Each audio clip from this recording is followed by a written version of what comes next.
In this video, we're going to look at present value, which is when I am paying back a loan or when I have received a lump sum of money, typically from the lotto or from an inheritance.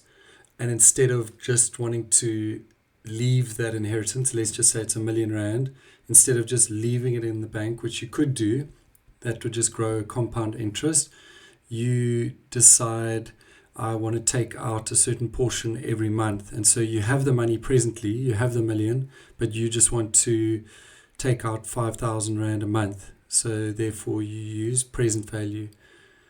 In summary, what you're doing with your life is that most people are trying to save regularly each month when they get their salary, just save a little bit. And so you're future valuing for your whole life, saving. You hit retirement, and then instead of celebrating with the 2 million that you've saved, you, with the bank, decide how much you need to live off each month, and they pay you that money each month. So at retirement, you've got your nest egg. Again, let's just say it's 2 million, and then you wisely are asking them just to pay out of that each month whatever figure you need, and that would be present value. You'll see it most commonly asked in the form of a loan. And so here's a worked example. I asked for a 2 million Rand loan at 11% compounded monthly for 30 years.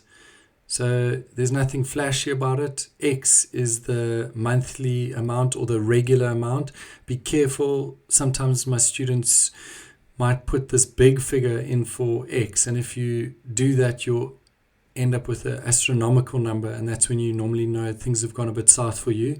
So just double check that that you've put the present value on the left hand side, and I filled in what I know. 11%, I like to write it as 0.11 compounded monthly, so I divide the interest by 12 and I times the years by 12.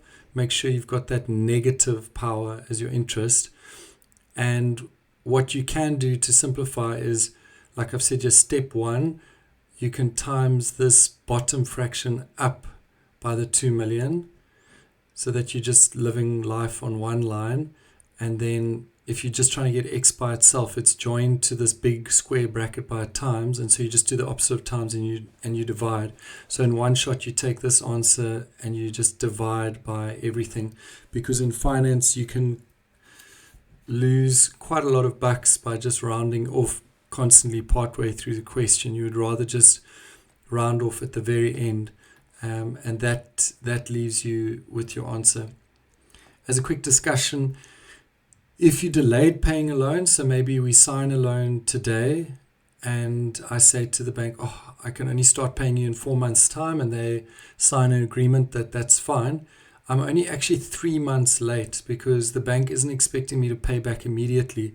They're expecting me to come back at the end of the first month. So when you see questions like, and he starts paying back the loan 1 month after it was granted, that's completely normal. So the first month delay, in a sense, is normal. And so you're only 3 months delayed in this example that I'm using at the bottom here. And so what does the bank do? They probably smile at you, give you a high five, tell you not to stress, and then they will be compounding for those 3 months that nothing's happening in your account. What will end up happening is that you get a new present value amount that will be bigger than what it started at, and your months would have to decrease by 3. And so if it was a 30-year loan of every 12 months, so 360 months, then all they would do is they would grow it for 3 months. You get a bigger new present value amount.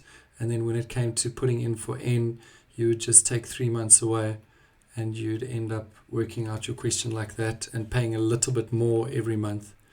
I hope you found that helpful. If you did, please like this video, subscribe to our channel, and share this with your friends.